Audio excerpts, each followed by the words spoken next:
This is the Monday, December 19th, 2016 episode of The History Author Show. Visit our iHeartRadio channel or subscribe on iTunes to enjoy a brand new interview every Monday morning. Oh, New York ain't New York anymore. How I miss those old pals of mine. The sawdust is gone from the floor where we harmonize sweet Adeline.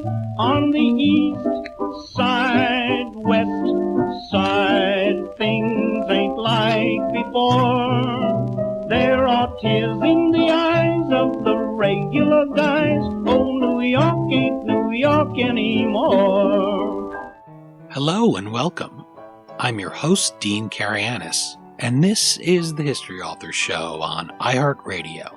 This week, we step out of the Guardian of Forever and into an America that may look familiar. It's struggling with spreading the benefits of the free market to more than well-connected plutocrats tucked snugly in bed with the ruling class. Our guest is Edward T. O'Donnell, author of Henry George and the Crisis of Inequality, Progress and Poverty in the Gilded Age. You may not know who Henry George is, but his ideas swirled around the campaigns for president throughout the recent election. The Gilded Age saw many changes in industrialization, as well as political and economic changes on the way to a more perfect union. Henry George acted as herald of this new America, warning of an unequal distribution of freedom's fruits, even as monopolists sincerely argued that too-big-to-fail institutions were more efficient than dozens of small companies competing to deliver goods and services like ice and coal. George's voice was rare in a period of rancor, in that he seemed the happy warrior, a man who really wanted to get things done for the benefit of his fellow Americans. Edward T. O'Donnell earned his Ph.D. in American history from Columbia University and is an associate professor of history at Holy Cross College in Worcester, Massachusetts. He also hosts a show of his own called In the Past Lane, which you can follow at the Twitter handle In the Past Lane. Give the show a listen at inthepastlane.com/podcast. I look at a lot of websites, and his is particularly vibrant. EdwardTOdonnell.com. That's O'Donnell with 2 L's. You can lose an hour there if you're not careful, but it'll be time well spent. Okay, now that we've swerved into the past lane ourselves, let's join Ed O'Donnell in the Gilded Age and sightsee through the lens of reformer Henry George.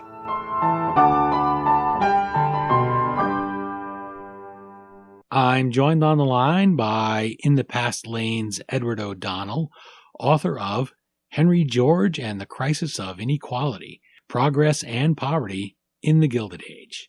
Thank you for making the time to talk with the History Author Show. Oh, it's my pleasure. Glad to be able to be part of it.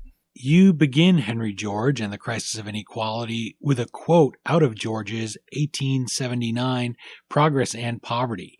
So let's start with the man in his own words. He writes, quote, "Everywhere it is evident that the tendency to inequality cannot go much further without carrying our civilization into that downward path which is so easy to enter and so hard to abandon."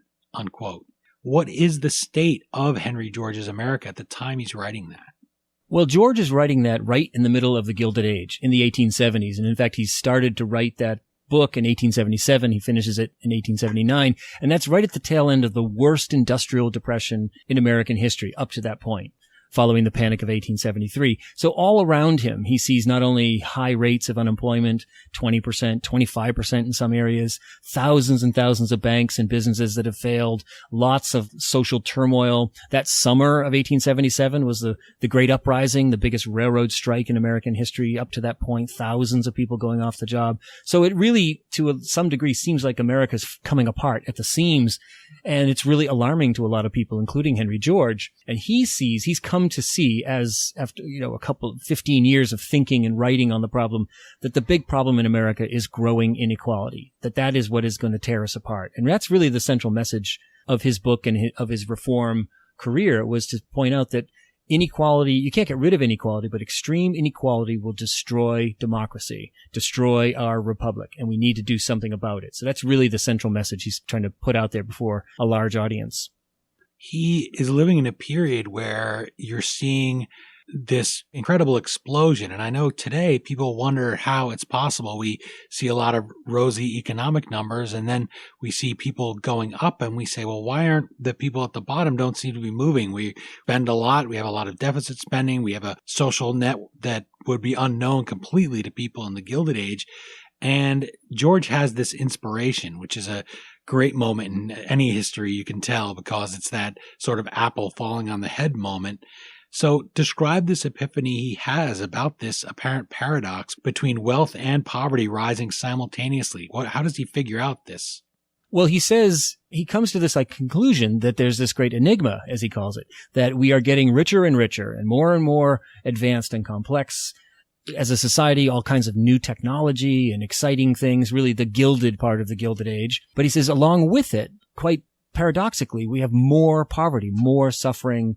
And that he said, we have to find a way to solve this. It shouldn't work this way, that all the benefits of all the progress that we're making seems to be producing more suffering and more inequality. So that's the big question that sort of looms in his mind. And he ultimately says, doing a lot of thinking about it, he ultimately comes to the conclusion that it's monopoly, that what happens is, even though a tremendous amount of wealth is being generated in this booming industrial economy, that various people have essentially gamed the system. They've found ways to become successful, and then they use that success to gain greater success, greater control, greater market share, and eventually they begin to extract an unequal, disproportionate amount of the wealth that's being created, so that workers are working harder than ever, they're producing more than ever, but they're not getting any of the gains. The gains are all going to speculators, to monopolists, to schemers on Wall Street, people that are gaming the system.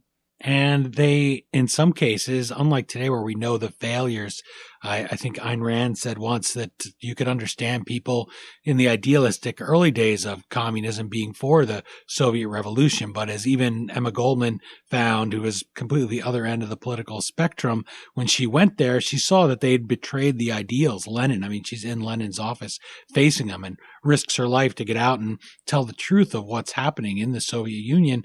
But at the time, this is the very early days of the Industrial Revolution, and some of these men that own a monopoly, they are sincere in their belief that, well, why would you want a bunch of different little companies doing it? I can do it all, and don't worry about it. We don't need competition. Competition is inefficient.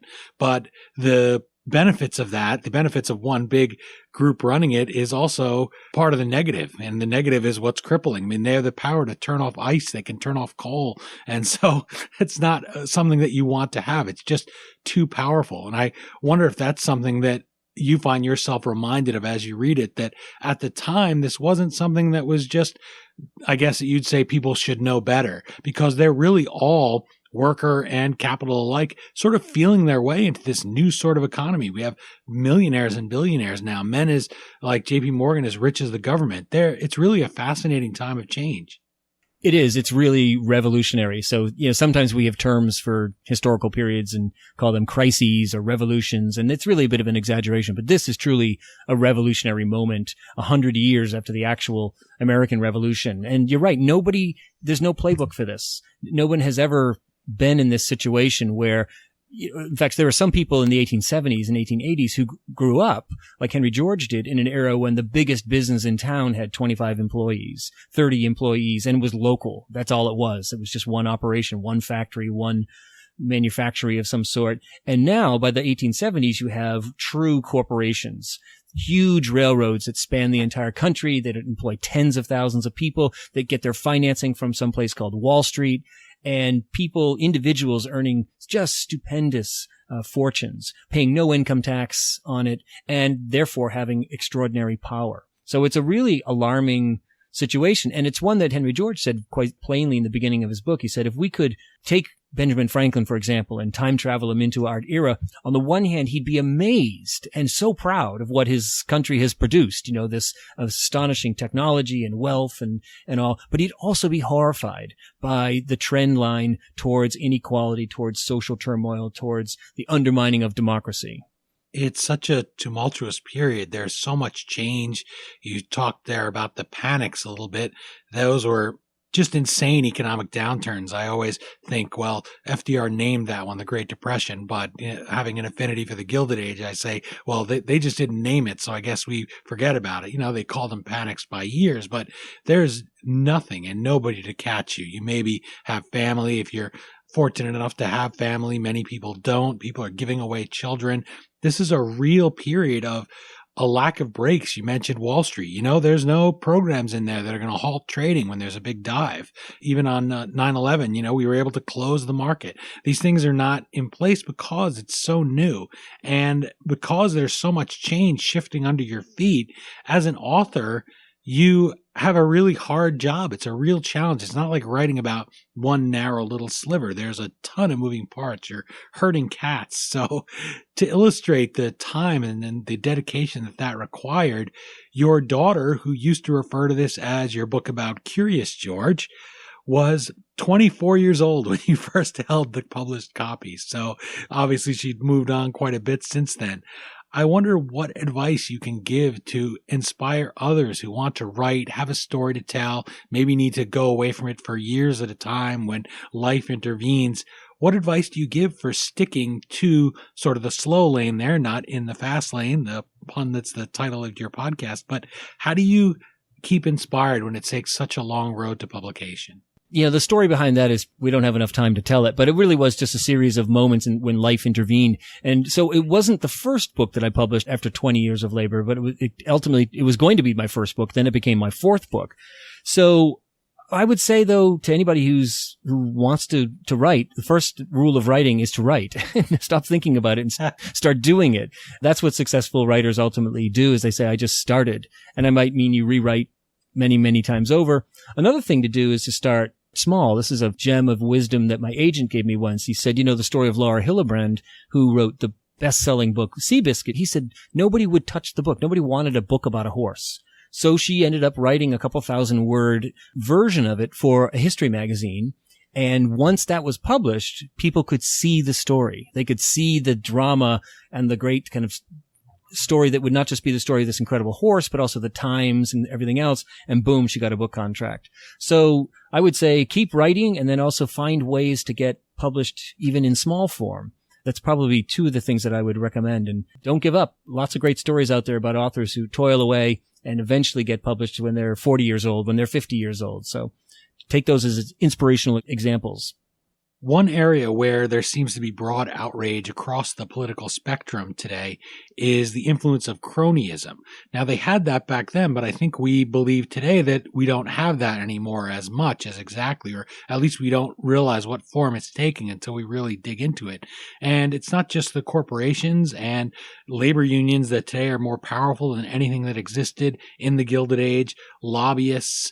It's a whole different world, but there's a level of power and a level of cronyism that there's a reason people sometimes refer to today as a new Gilded Age. You can go in there as the owner of a Walmart, say, and you know that your competitors can't compete. If you get in bed with the government, you agree with something that they want to do, a policy, and you know that your competitors won't be able to. It's amazing that the same things come up again and again. I wonder if as you're writing it, because it is going over all those many years from your daughter's Curious George phase to her college years, if you saw those changes very starkly, and were there things that happened along those many years that sort of inspired you to go back and say, hey, I want to start this again because it's timely now?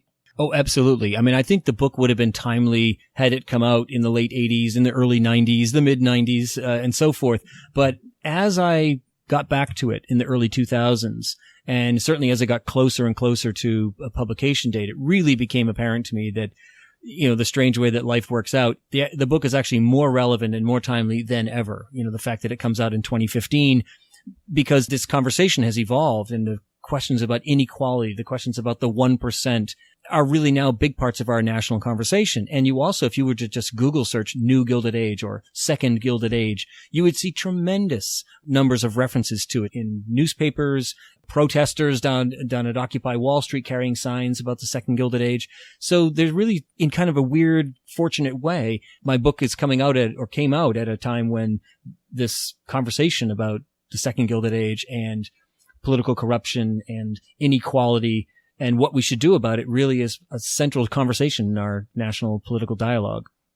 And I think something that surprised me, I guess, about Henry George, I've read a lot of things about the Gilded Age, I'm passionate about the period, is he could have gone to somebody who's sincere in any movement, whether it's Occupy Wall Street or the Tea Party movement or Black Lives Matter, anybody he found anywhere that really wanted to make a positive change. Any movement's going to have people who aren't really invested in doing anything, but they like to scream a lot and create a lot of headlines. But he seems so unique in the fact that he really wanted to get things done. Yeah, he was a real true believer. He essentially dedicated his whole adult life once he wrote his book to getting that message out and pushing people to adopt pretty radical changes in a very tumultuous time period. He was never about the money. He certainly liked the spotlight but he always saw the attention that he got as a means to get the message out. And he lived very modestly and had a circle of very devoted followers. And even after he died, even up to the present day, there are lots and lots of Henry George organizations and societies and individuals who follow at least the gist of his ideas, if not the direct, very specific program that he laid out. A resolution by the Central Labor Union in 1882 states about the railroads that they control the legislature, the judges, and both political parties. Probably not a coincidence that makes me think of The Godfather, right? When the other families are saying, hey, Don Corleone controls all the judges. He must share them. What can we learn of George's effort to unite people for positive reform when, they don't have on speed dial a senator or a judge or certainly not a president? Well, I think that's one of his central messages, and he's not the first American to say this. I mean, this was the big conversation in the age of Jackson and why Jackson took on and eventually snuffed out the Bank of the United States. He said the problem of democracy, it was true in Jackson's age and it's true in the Gilded Age especially, is that when private interests get involved in political affairs and use their private influence, their money, their power to influence politicians and influence the system, then our democracy is compromised. And so that's what George and many others are wrestling with in the Gilded Age. They look around and they see that these new corporations aren't just big and powerful and perhaps not so great to their workers, but they are also bribing legislatures. They are also leaning on people to get favorable tax deals, to get favorable everything from, land deals that allow them to build rights of way. And so there's a real palpable sense that every level of government seems to be in the pocket of business. And this is really true in George's day. The big question in New York City in the mid 1880s, one of the big controversies were the streetcar companies. This is in the days of privatized mass transit. And basically these streetcar companies would get contracts from the city of New York to run on certain streets. Well, they were making massive sums of money off of the people of New York. But in the mid 1880s, a scandal broke that showed that the way they were all getting these contracts was bribing city councilors to the tune of stupendous sums of money. And that local story mirrored the kind of corruption that people were aware of that was taking place on the national level. That the big railroads were actually doing the same thing in the halls of Congress. Streetcars and trolleys, that was my next question. They're beautiful in pictures of this era. I spend a lot of time just sort of gazing back at photos and looking for details. But the men at the controls, they're laboring long hours, and it's not as romantic as maybe the picture.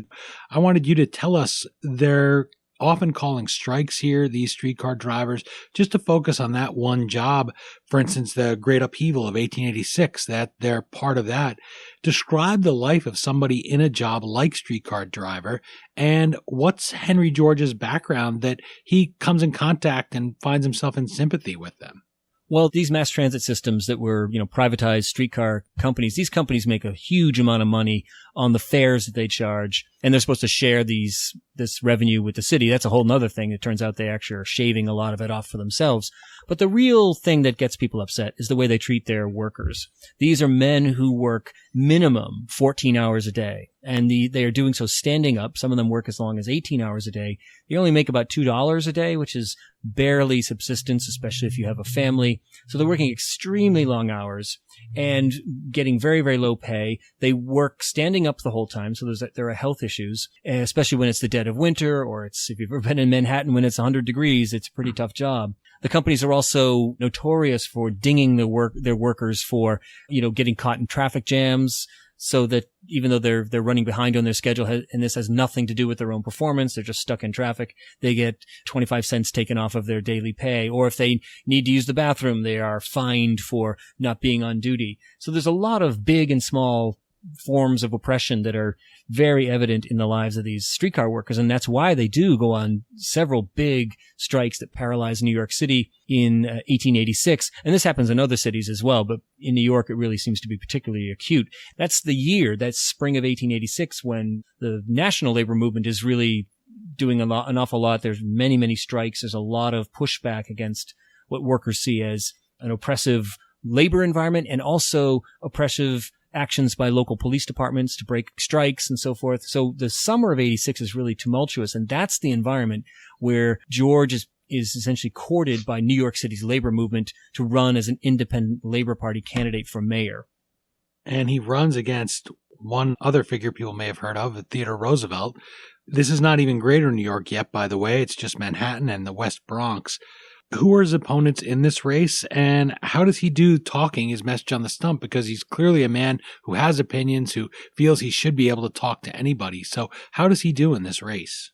Well, it's one of the most fascinating political races in American history, and certainly the most famous mayor's race in the city of New York. George is a well-known author. His book has become a bestseller, and so he's pretty well known as a reformer, both within the United States and really basically anywhere in the English-speaking world. So it's quite an amazing story that this guy who with a sixth grade education is now this great world-known intellectual. And he's planning on working on another book in the summer of 1886, but the Labor Party is really furious with the crackdown on labor, both by business and also by local officials. By July of 86, about 100 labor leaders in New York City alone are in jail for leading strikes and calling boycotts. And they go to George, and what they want is a legitimate Labor Party candidate. There have been independent Labor Party efforts in New York in the past, and they've mostly been these symbolic failures. You know, some bricklayer gets nominated to be mayor of New York for the Labor Party, and he gets 307 votes. And it's embarrassing. And it also, splits the labor movement because some people are angry that think it's a waste of time and money. And so with 1886, they don't want to do that. They want a real campaign and really have an opportunity to win the mayor's race. And George is the perfect candidate. He is a real worker. He's a guy who, with only a marginal education, he became a printer in his young years and still was a member in good standing of a printers union. He was actually a member of the Knights of Labor, which was the largest labor union, essentially a union of unions in the United States at the time. So he had great labor credentials, but he was also a highly accomplished writer and essentially a public intellectual. So he had that going for him as well, which would broaden his appeal beyond just wage earners to middle class, maybe even upper class voters. And at first, George doesn't want to run. He knows the disastrous fate of previous Labor Party candidates, and he thinks it'll maybe actually derail his career. But eventually he's convinced to do it. And he says to them, look, I'll do it if you can get 30,000 signatures from citizens of New York pledged to vote for me. And the long story is they do it. They get more than 30,000 votes. He agrees, and they launch in October of 1886 the most incredible campaign up to that point in New York City history. It's really a true grassroots campaign where George goes around the city every night till all hours, giving 5, 8, 10 speeches on street corners, in front of factories, by train stations, and he does so on the back of a flatbed truck or a flatbed wagon in those days, on the tailboard. So it's called the Great Tailboard Campaign. And he really reaches a lot of people. There are lots of other people out on the stump also speaking on street corners. And even though they have no experience and they have no money and they have no formal political organization, come election day, they have really launched a movement, so much so that you can tell that the other two parties, the Republican Party, who is running Theodore Roosevelt, an up-and-coming politician, and the Democratic Party, who is running Abram Hewitt, who's a well-known congressman, they are really nervous that Labor might actually win the election. And on election day, George doesn't win, but he gets 68,000 votes, way more than anybody could have ever imagined. He finishes second to Hewitt, who is the ultimate winner, and he finishes far ahead of this up-and-comer named Theodore Roosevelt. So that's an interesting footnote to the overall story. You said sixth grade education. Take us back to what his start is. I hinted at it a little bit before for that kind of apple in the head moment that he has, that epiphany. But take us back. What's his background? Well, Henry George born in 1839 in the city of Philadelphia. And he's born into what we'd call a lower middle class family, sort of a very comfortable, happy household, very stable, but they were not wealthy. A lot of people have often thought that Henry George must have grown up in terrible poverty, and that's why he writes this famous book about progress and poverty. But that's not the case. His experience with poverty comes later. So he turns out to be a very bright kid, but not a good student. And so somewhere around the 6th or 7th grade, his father just yanks him out of school, giving up on giving him a formal education, and gets him into an apprenticeship as a printer, which was actually a terrific job. The printers were in high demand. It's a highly skilled job, setting type for newspapers, for books and magazines. And that's George's original career. In his late teens, he decides that he's had enough of Philadelphia and his family, and he heads for California. Sort of a classic, a man on the make, wants to go. Where would you go if you wanted to make it in antebellum America? You'd go to California. And he goes out to California, and for the next 5, 6, 7 years, he has these really off again, on again experiences where things are going well, and then next thing you know, he's homeless.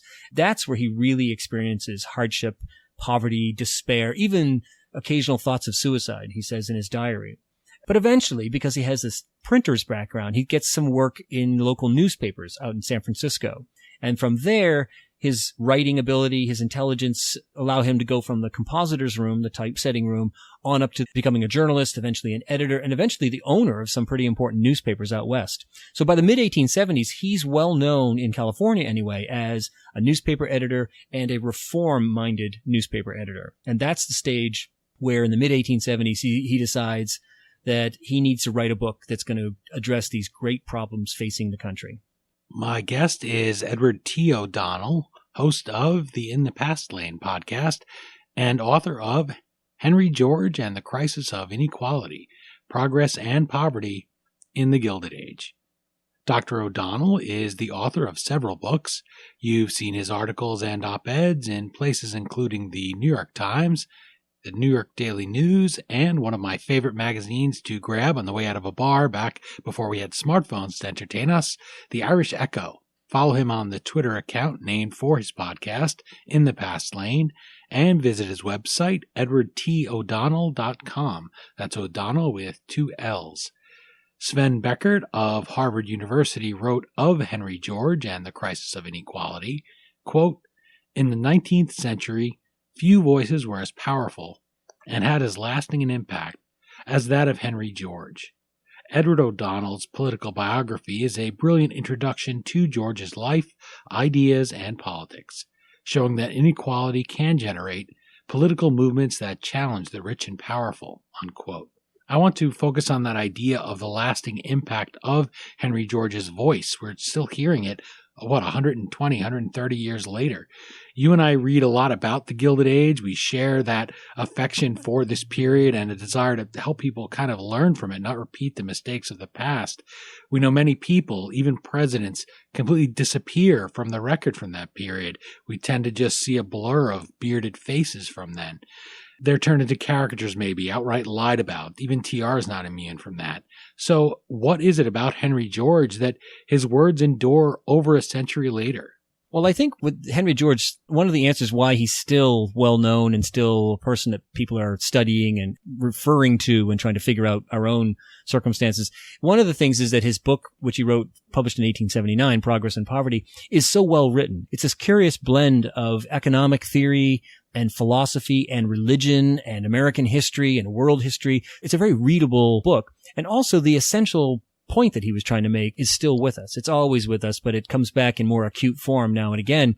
And that is this tension between democracy and individualism, the problems that inequality posed to a democracy, how much inequality, we know we have to have some inequality, it's inescapable, but how much is too much? And ultimately, one of the big tension points that his book and his career touch upon is this tension that's always there at the heart of American history, which is we are a nation of individuals and we believe deeply in individualism and pursuits of happiness, but we also have a common good tradition. And that often gets lost. People forget that. But all the founders believed both in individualism and in the common good. So Henry George, in some ways, his book is sort of a call to say we can't only be about individualism. Look what unchecked, rampant individualism is doing to our democracy, to our republic in this Gilded Age. We need to have a corrective. We need to have some way to rein it back in so we can have the benefits of progress, the benefits of capitalism, the benefits of individualism, but also have some sharing of those benefits so that the common good, the community also benefits. And that's really the kind of thing he's trying to remind us about, and that why that message is very relevant now, whether it's you're talking about wealth inequality or even things like the environment or education. The way those issues are promoted and argued for in our time in the 21st century is that common good ideal, right? We don't like the idea of environmental regulation, but if we stop and think and widen the lens a little bit and think about what pollution actually does carry a cost, and we all end up paying it. So maybe we impose some regulations on pollution that will make some of our goods a little more expensive, might drive down the stock price of a company or two, but they will benefit the common good. So it's this tension between the two, trying to find the right balance. And that's what Henry George's book is really ultimately about, saying the scales sometimes tip way too far in the individualist column, and we need to tip them back a little bit more towards the center where the common good is not forgotten. It's even in the preamble to the Constitution. You talked about the founding fathers having this view. The lines are there: promote the general welfare and secure the blessings of liberty to ourselves and our posterity. We are their posterity, and we're talking about ours. Doesn't mean that every regulation isn't going to be some of this cronyism we talked about. For instance, the cigarette machines. I think this was about, I don't know, maybe 5 years ago. You'd pick your tobacco, you'd press them yourself. It was just a novelty for people that smoke, and they were costing a lot of money for tobacco companies. So, you get a friendly senator to write into the budget a line that bans those. And, oftentimes they write regulations, something like the Deepwater Horizon, and then you have a friendly politician that will help you skate on some of the inspections. It's very, very similar. It's just now we have iPads to do it. We don't have the telegraph. And the fact that Henry George is still listened to, I just can't get over it that people still seek out that voice. What was it that made him a good writer? It's a good question what made him a good writer, because, he only had that education until he was about 13. But I think he was a voracious reader, really liked to read and to write. And I think he was a guy who deep down always had this kind of religious, moral sensibility. He wasn't a churchy religious guy, but he was a deeply religious, kind of quiet evangelical sensibility about justice and about right and wrong, and not in a preachy way, from a religious standpoint, but seeing the need to reform society, reform the republic, to save the republic from itself. He saw that very much in providential, in religious terms. He saw himself very much as a prophet, a guy who had something to say. It's really fascinating up to the point where his book is published. He's had a very checkered career. He's started and lost many businesses. He's been broke many, many times. Yet when he finishes the first edition of the book, which he actually has to privately publish because nobody will publish it, he sends a copy to his father. And so his father's keenly aware of the fact that his son is a nice guy, but he doesn't seem to have stick-to-itiveness. He seems to make a lot of bad business decisions. Yet he writes to his father, this book is going to be an incredibly famous book someday. It's going to be translated into many, many languages. People will be reading it 100 years hence. It will have the power to change minds and change societies. It's really, on one level, it seems almost ridiculous that he would be writing this, because there's nothing in his life up to that point that would suggest that any of this is going to happen. And yet it is precisely what does in fact happen in the next 5, 10, 15 years. The book becomes internationally famous. It becomes the best-selling book of economics in American history. It goes global, and it's still in print to this very day. Leo Tolstoy said, people do not argue with the teachings of Henry George. They simply do not know it. He who becomes acquainted with it cannot but agree, unquote. Here we've mentioned people all over the political spectrum that see problems, maybe just can't name them, maybe don't know what to do about them, but they may be surprised how much they agree about. And as you said there, the Democrats and Republicans here, the age of Tammany Hall, I mean, you can't get much more partisan than that, right? But they both managed to get together even on consolidation with Senator Thomas Platt, who was the senator from New York and the Republican boss for the state. he managed to make some common cause with Tammany Hall Democrats all the time. And, when they get together, it's sort of like Alien versus Predator. The slogan was, whoever wins, we lose. So it's kind of like that. So I wonder, do your readers, do your students, do they want to put George in a box? And has that been fun to watch as you see the reaction that he refuses to climb into a box? He refuses to stay in there. He wants to sort of get out and keep preaching from a historical perspective. Yeah, a lot of people, certainly even when he was at the height of his power and influence in the mid 1880s, people were trying to put him in a box. They're trying to say he's just a socialist. Several ways they put it. Well, sometimes they just said he's a socialist, therefore he's dangerous. Others realized that people liked him too much. They couldn't be too critical. So they said he's a misguided philosopher, right? He's a starry-eyed dreamer, and he's latched onto something he thinks is a proper reform. He doesn't understand that it is the seeds of our destruction. It's anarchism, it's socialism, it's communism. So even in his time, people were trying to put him in that kind of box. Since that time, though, I think Henry George is, people, I don't know if people try to put him in a box so much as people are continuing to rediscover him. And I have never done this, but I've often wondered if we went and lined up, year after year of U.S. history textbooks, we'd see periods where he doesn't even get more than a sentence, if that, in a chapter about the Gilded Age. And my sense now, and I've actually looked at a few books in the recent times, that there's, in most cases, almost a full paragraph on Henry George, which doesn't seem like a lot, but believe me, as a co-author of a U.S. history textbook, that's a lot of real estate. That George does get a lot more attention because I think we have a better understanding of the Gilded Age and these big questions about equality and democracy and corruption and so forth. And these are issues and questions that are, once again, very relevant to us in the 21st century. You talked about his idealism. You cite a pledge in Henry George and the Crisis of Inequality that under the United Labor Party, they required candidates to pledge that they would be basically upstanding citizens. It seems, I don't know, maybe quaint. If you're really cynical, it probably seems very naive, but summarize this idealistic goal and what Henry George was going for, and what was the effectiveness of this pledge? Yeah, the pledge is very interesting. It's a real window into the political consciousness of workers in the Gilded Age. Basically what it was is they had seen the major parties do whatever they wanted. They would come a courting in October for the working man's vote and talk about the importance of standing up for the working man and all of that. And then, as they say, after Election Day, abandon them for another 10 months or so and then come back in the fall for another round of getting votes.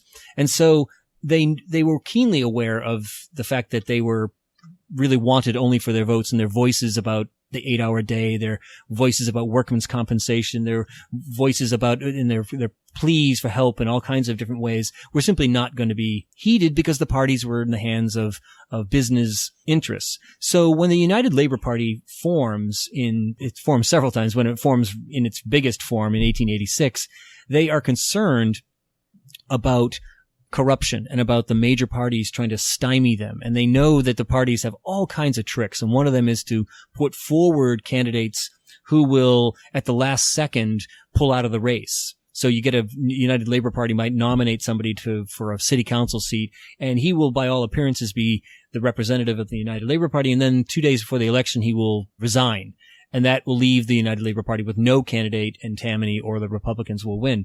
So this pledge was this effort to really get people to commit heart and soul to, really to raise their right hand and pledge. I promise to take no bribes. I promise to abide by all these rules of propriety and rules that will prevent me from even having the appearance of being corrupt. And I absolutely positively will not drop out of the race. So it shows you both, to some degree, their idealism, but also in some ways their desperation. They really feel like politics is rigged, and the only way to have a prayer of a chance of winning in these elections is to get people to stand up and take a pledge. And I think it also kind of lent a certain urgency and moral quality to the campaign as well.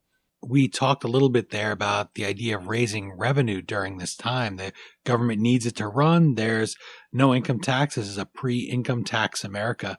So in Henry George and the Crisis of Inequality, takes you down in your research anyway. You fortunately streamlined it all for us. You did the hard work for us, but you have to go down and look at the tax code there. There's no income tax. The tax code is completely different than the behemoth that we have today, and tons of favors written into there by your favorite or least favorite politician, maybe not necessarily matching up with your favorite or least favorite group or corporation.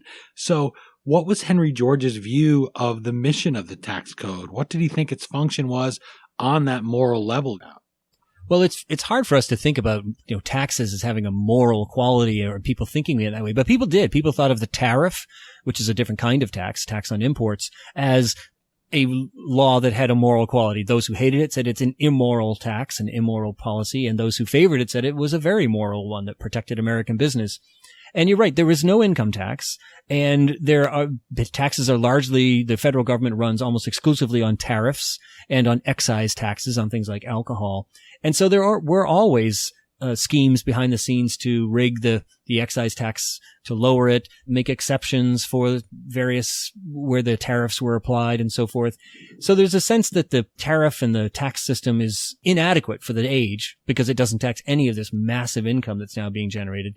And it also is subject to the twists and turns and the manipulations of politicians behind the scenes. And so George's scheme, his ultimate reform, was something called the single tax, which was to get rid of all taxes, property tax, income tax, excise tax, sales tax, get rid of them all. So there's no more manipulation.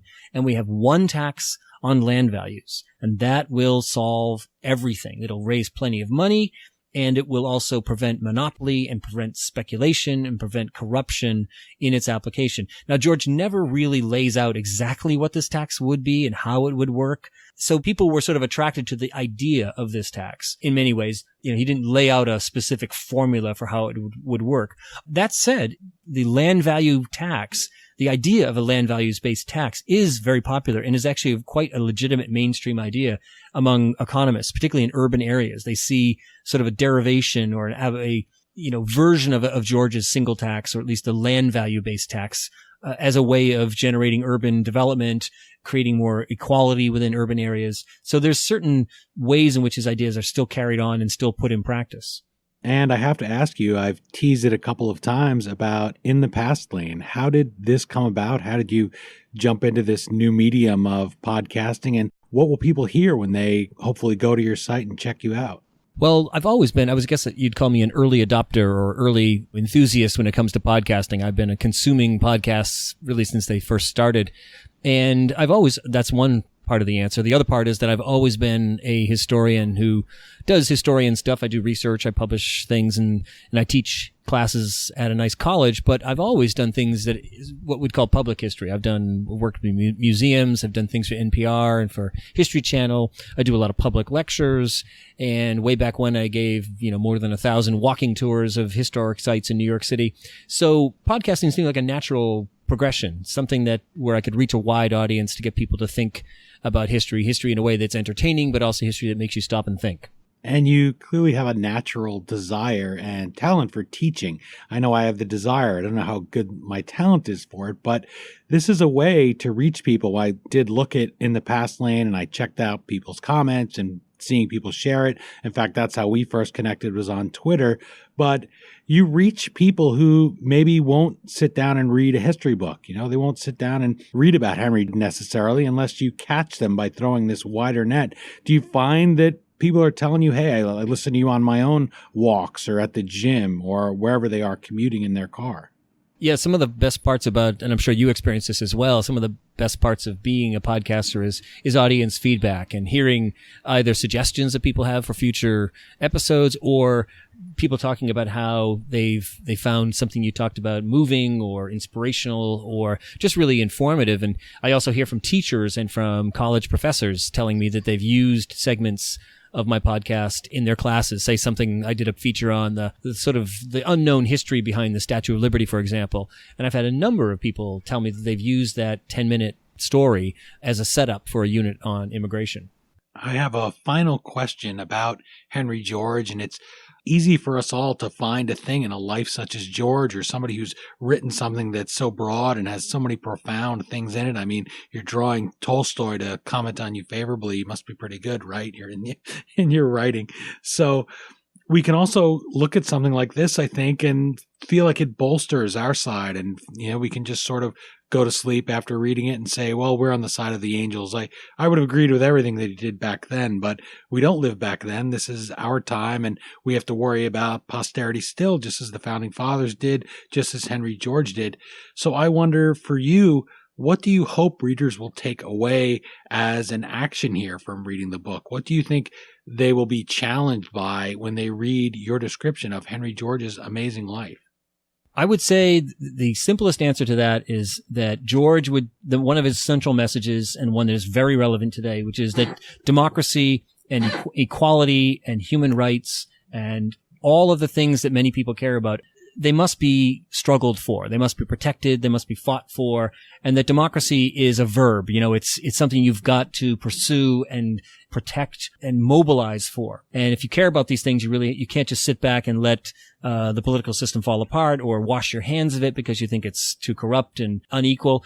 George, his message is, we have got to do something about this. And the life of a republic requires every generation to engage in sort of rethinking the whole thing and adopting reforms, in some cases, quite radical reforms. He says, if you don't change, if you don't adapt and reform, you die. That's what Rome did. Rome was once the greatest civilization that ever was, and they didn't do anything about rising inequality. They didn't do anything about anger rising among the masses, and they let it all fall apart. And same thing with ancient Greece, same thing with many, many other great nations in world history. He has a great line. He says, history is littered with the skeletons of great nations, and we are going to be one of them unless we do something about it. So it's a little bit of a warning, but also an optimism. He says, we can avert this crisis. And I think that's true today. We have many problems in our society in 2016, but all of them are solvable. We do live in a democracy, however imperfect it is. And one of the things that historians like to point out to people is that nothing in history is inevitable. It looks inevitable after it's happened, but it is the sum total of human choices. And we individually and collectively can choose different policies, choose different outcomes, choose different destinies. And that's the challenge that guys like George and other reformers in the Gilded Age leave us with. Well, Edward T. O'Donnell, host of the In the Past Lane podcast and author of Henry George and the Crisis of Inequality, thank you for joining me. Thank you for introducing me to Henry George. Best of luck with the book, and I hope you'll come on again when we've achieved this more perfect union. All right. It's been my pleasure. Thank you very much.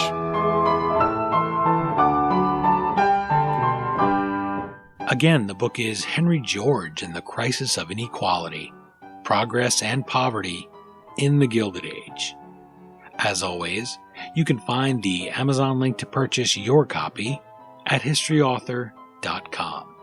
And we hope you will click through there, or even bookmark the URL off our homepage for all your Amazon purchases.